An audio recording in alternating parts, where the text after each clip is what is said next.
Here is a man playing Counter-Strike Global Offensive, a game oriented around shooting and killing the opposing team. The game portrays violence and aggression, but do its defining traits also define its players? In this video, we will look at how gamers would rate themselves on a scale of 1 to 10. 1 being a very passive personality, and 10 being a very aggressive personality. 2 interviews will be conducted for each game, and gamers that play 2 or more of the games will be counted for all of them. Our first game is Counter-Strike Global Offensive, where we will interview one of my randomly selected teammates to see how their personality matches that of the game's defining traits. This is audio from the first round.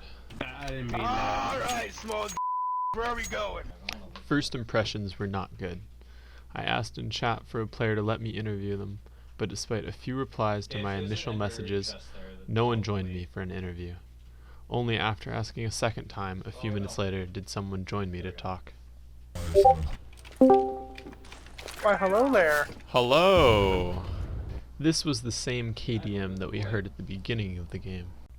KDM told me that he would rate his aggressiveness in day-to-day life at a 3 on a scale of 1 to 10, where 5 is normal. This is our first entry in our graph. KDM also told me that he plays Rocket League as well, so his answer will be counted for both games. Next up was Minecraft. I joined a random server and started introducing myself in chat. Within a few seconds, a user named Lairuri replied back and quickly agreed to an interview. Unfortunately, Lairuri wasn't comfortable getting in a voice chat, so we did the interview over in-game text. Lairuri told me that he would rate himself at a 4 out of 10 for aggressiveness, above what KDM rated himself as. We now have our third data point. Minecraft leads in aggressive personalities, but with only 3 data points thus far, this is far from conclusive. Now for Rocket League. We already have 1 data point from KDM, but I still wanted to interview 2 players from this game. The original plan was to do what I had done in both Minecraft and Counter-Strike, but once I joined a match, I realized that it wasn't going to be possible. I was unable to post links in the chat, and matches were far too short to use the text chat. This meant that both of my interviews for this game were going to be done through the community Discord. Hello. Welcome to the interview. This is Worried X. He told me that he is usually very passive, but when people around him do things he sees as dumb, he can get upset. Because of this, he rates himself at a 3 or a 4, which I will average and count as a 3.5.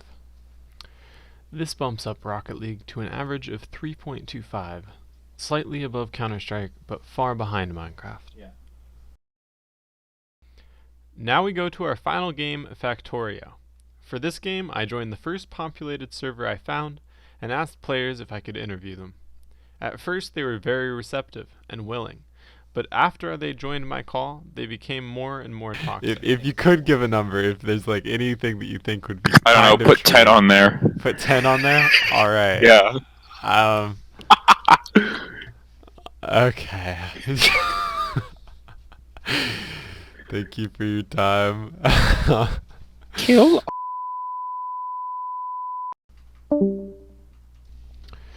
This player rated himself at a 10 and demonstrated racist and homophobic remarks. It's hard to tell if he was being serious with the final question, but I think that his answer reflects well on what I observed, so this interview will count towards the game. We now have data points for all of our games. Factorio sits far above the rest, despite its cooperative focus, while Counter-Strike, the shooter, sits with the least aggressive score. For my second round of interviews, I will not be going in depth on how they were conducted or do commentary on how they went, but all 4 were conducted on Discord and the same questions were asked. Here are the final results. In the second round of interviews, interviewees for Counter-Strike, Rocket League, Minecraft, and Factorio gave the answers 4, 5, 6, and 4 respectively. Interestingly, this did not shift our results.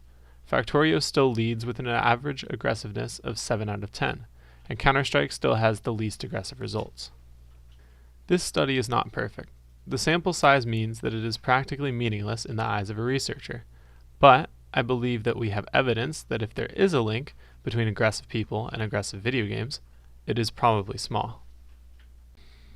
However, our research does show a correlation between creative video games and aggressive personalities, but the sample size is too small to draw any conclusions.